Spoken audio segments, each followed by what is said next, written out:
Soft power or difficult destination? Is India Inc. still incredible? You're going to get a lot of answers, a lot of clarity in this session that's coming up, because we've got two individuals who've pretty much broken the mold, been brave about the ideas they've put forward, and actually managed to do really, really amazing stuff in very short periods of time. There's an impatience about youth, especially here in India. And they want answers, they want ideas, they want solutions about how not just to do things, but to do things that yield results quickly. Our first speaker, who I'd like to call on stage right now, is a man who's co-founded a company that currently functions in what is perhaps the most competitive space. The people he competes against are companies like Apple, like Samsung, like Nokia, basically companies that have enormously and probably exponentially greater financial resources. His company goes with the tagline, "Nothing like anything." And in a really brave move many months ago, this company hired Australian actor, better known as the Wolverine, Hugh Jackman, as their brand ambassador. It was something that was completely out of the box, but also something that everyone really associated with. The company is called Micromax. Everyone knows about it. There are perceptions about it. It's a company that has functioned unbelievably well in an unbelievably competitive space. And its co-founder, Rahul Sharma, is on stage with us now.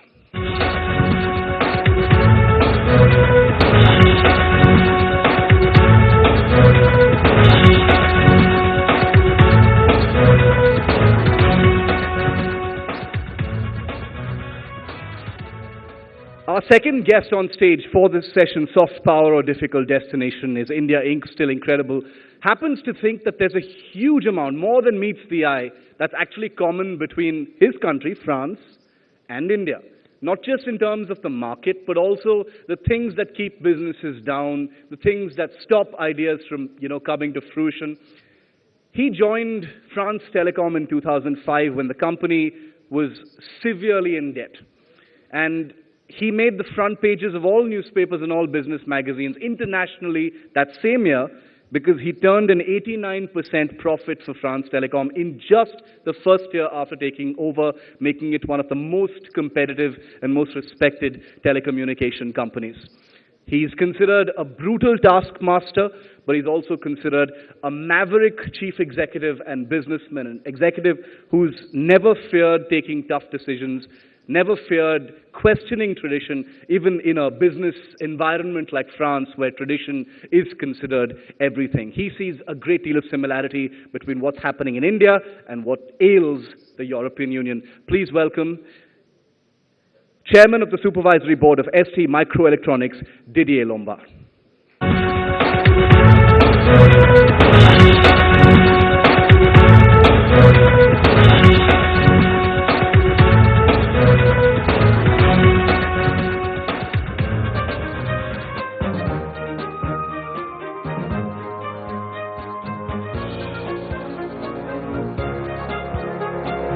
Rahul, everyone knows about your company. Everyone's seen the advertisements, everyone's seen the phones, there's a great deal of visibility about your company, there are perceptions as well. But there's also a great deal of curiosity about how it got to be where it is today. It's also a company that a lot of people envy because, like I keep repeating myself, it competes in such an enormously hostile space. Rahul. Thank you, Shiv. Well, you know that you're saying everybody know about this company. I feel like we wasted a lot of money on Hugh Jackman. Anyway, thank you so much. It's an honor and pleasure to be here among august company of all you wonderful people. I'll just speak a little about Micromax as an organization, that how we came into markets and how exactly we started building mobile handsets. So, but before I start, I just have this small incident which I can recall by by this topic, soft power. We started this company as Micromax Software actually, and in year 99, year 2000, and everybody was talking about software. I'm talking about those days when Sabir Bhate was selling hotmail.com. Everybody wanted to have a .com after their name. I was in US that time in Bay Area, and of course looking for business on softwares. So I was catching a flight from New Orleans to LA, and I was just waiting to take my boarding pass. We were all thinking, all Indians were thinking about software. It's just a small incident.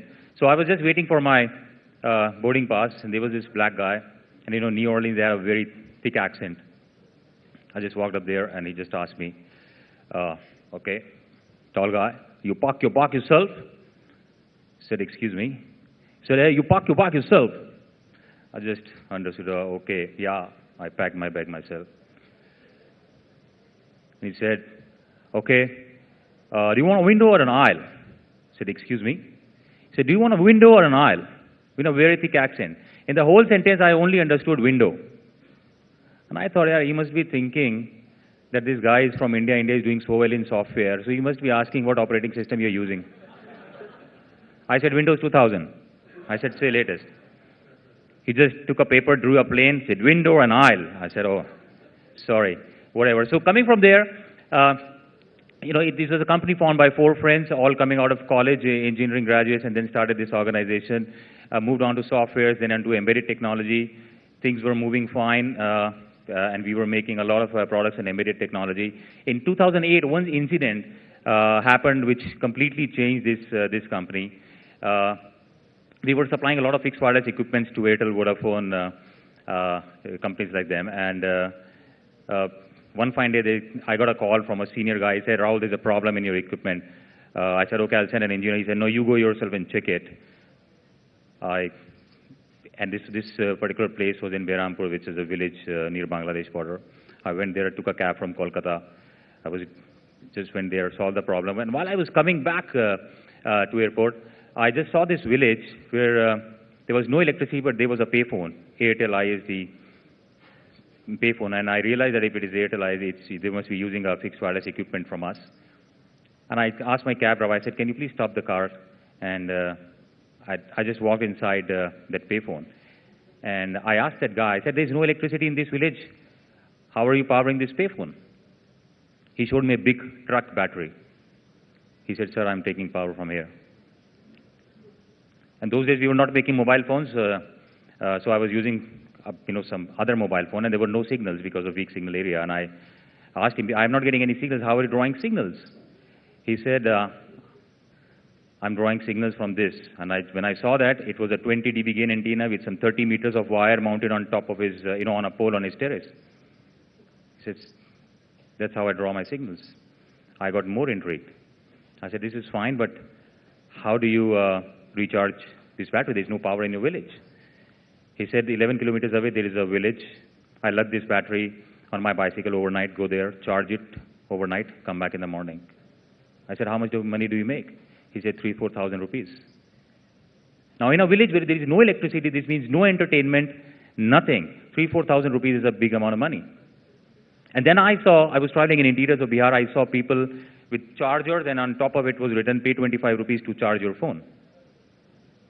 Because there was no energy there.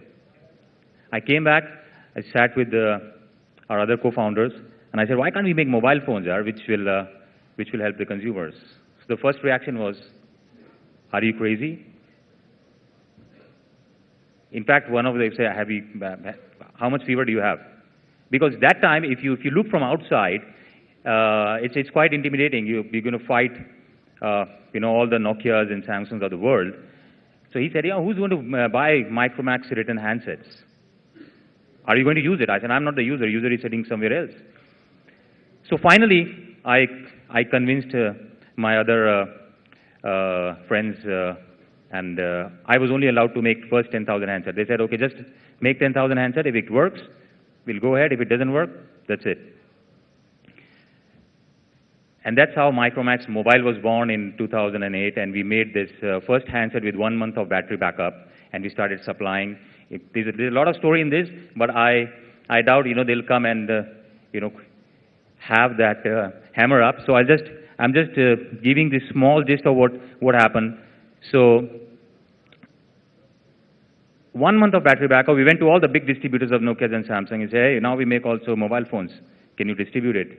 They just offered us a cup of coffee and said, we'll be good friends. I went back to all our distributors who used to buy those fixed wireless terminals from us. So we said, now we're making mobile phones.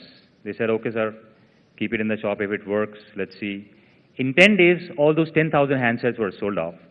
Why? Because there was no apple to apple in the market. There was no product which was giving 1 month of standby battery time, and it just worked amazingly. We said, all right, fine, fantastic. Now, second incident, which was again important incident for us. One day, all this, we were making this. That's how Micromax Mobile was born. But one day, I saw my cook using 3 SIM cards.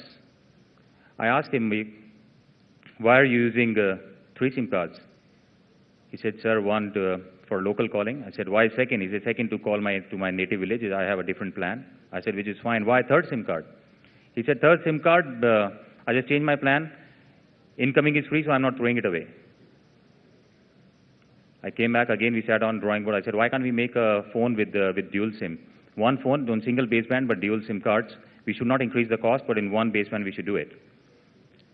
Again, the question was that only rich people can afford multiple SIM cards, which was not the consumer truth. The consumer truth was that most of the people in the middle and lower category, they were using multiple SIM cards. And that's how the first dual SIM phone was born. And that's how we realized there's a humongous potential. And if we can just work on solving the problems of our consumer in their day-to-day life, it's going to work. And that's how we started incubating verticals after verticals. So from selling 10,000 handsets a month, that time now we sell around 2.7 to 3 million handsets every month. From one country, which is India, now we're into 5 countries. We have recently... thank you. We have now, in smartphones, we are number 2 out here in India and recently launched in Russia. So the whole gist is that India has seen many companies from software side who have come forward and made all Indians proud. From the hardware side, there's not much companies from India who was risen up and became a truly multinational. I think we have a fantastic platform to be a good global multinational, and that's what we're striving to be. So that's a small story about Micromax, not taking too much time. And Micromax isn't just a company that survived. That's important to note. It's not just survived in a tough market. It's done really well. It's the admiration of other companies that have tried to be Me Too's as well. It's set a certain template for doing business in a really tough environment. So Rahul Sharma's was a perspective from the inside, and now I'm going to request Mr. Lomba to come out and to the podium and give us a perspective from the outside, because his perception is that what happens in France and what happens in India right now, the things restraining business, are actually more similar than they are different. Mr. Lomba. Thank you. When I fly to Delhi, I was wondering who has selected the title of this panel, because it seems to me a little bit misleading, because when it says software or difficult destination, when we hear to our colleagues, it's not a difficult destination, it's an enthusiastic destination. And so it seems a little bit pessimistic. Another thought is that we are in front of a new situation, because, of course, we are in front of many companies who have already developed. We are in front of a structure of the economy which we know, but we are also at the beginning of what I call the second step of the digital revolution, which means as far as we are waiting for a second digital revolution, you can take decision to get the most value of this evolution. To be more clear, I would like to compare Europe and India and to say that we have very similar question, very similar situation concerning the digital economy and the soft economy. Because in fact, we have first a lot of customers, and we are very proud to have so many customers, because of course, when you want to start an activity, an industrial activity, the first need is to have a market. So it's perfect. The second comparison is the number of talents which we have. And it's true that on both countries, we have students, we have entrepreneurs, we have young people who are very smart, who invent every morning a new concept, new device, new type of services. And it's absolutely obvious that it's a plus for the economy of the two areas. But we suffer also from the fact that we are in a globalized economy, and the way the value is split between the customer and the producer of services or of device is organized in such a way that a major part of the value is going somewhere else, mainly in America, but not only. And we keep in our own country the bad part of the cake, which means the logistic part, which we cannot, of course, avoid. People who carry the product, who provide the terminals, that's very good, but it's jobs which are more or less low profile. And it's extremely difficult to build an economy with only a part of the value which remains on our continents. This is due to the fact that there is a real globalization, and it's extremely difficult to capture the value in our own country. And what is interesting is we have exactly the same type of problem in Europe and India. Why I think I am still optimistic? It's because we have had the first step of the digital evolution, which means that everybody now works on digital device. Every part of the economy has been digitalized. Everybody goes in internet, including the normal citizens. Everybody has smart phones. So this transformation is done. And a lot of people believe that it's the end of the road. In fact, it's not true. It's not the end of the road. We are coming in the second step, which is the step of big data, where you will have millions, trillions, and even more quantity of information, which will be managed, stored, and which will deliver you additional services to help you in your day-to-day life, which means a lot of circuits, a lot of memories, a lot of computers, a lot of interaction with the network. It means an organization of the economy which will be very different from what we live even today. And our chance in both countries is that we organize this future so that we don't have the same structure as in the past, and we capture the value in our own country when we create this new type of company, of startups, of piece of the economy. And I am optimistic because the domination of a very limited number of players in the previous step is so important that now we have to think to the way we can really control the system and the evolution of the value on the networks. Of course, this has not to be done on a, let's say, a regulatory way because it's unrealistic. The digital economy is really worldwide, but we have to be very smart in the way we will conduct the future of our small companies, and we will deliver the new services.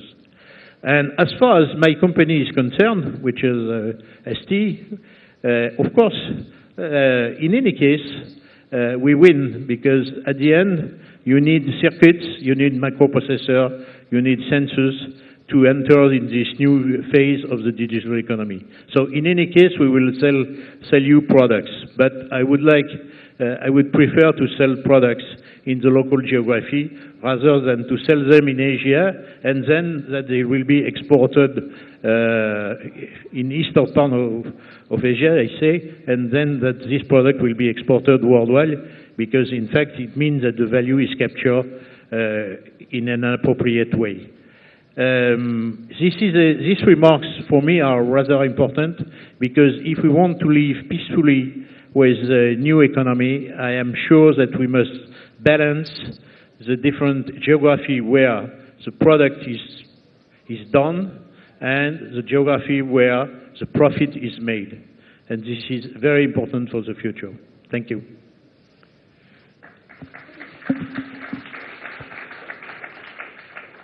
A lot of things common in what both Rahul said and what Mr. Lombard said. Inspirational in the sense that all is not lost. Things are tough, but that's how they always will be. Things are tough. It's about the ingredients you take out of a tough situation, and all of those ingredients already exist in the Indian context to make businesses successful, to create new ideas and take those new ideas, make them brave, and actually make them successful. I know a lot of you have questions. I have some of my own, but I've just been told that if we want to keep our schedule, we're going to have to wrap up at this point of time. So I'm very sorry we won't be able to take any questions at this point of time. Let's have a big round of applause for Rahul Sharma and Didier Lombard.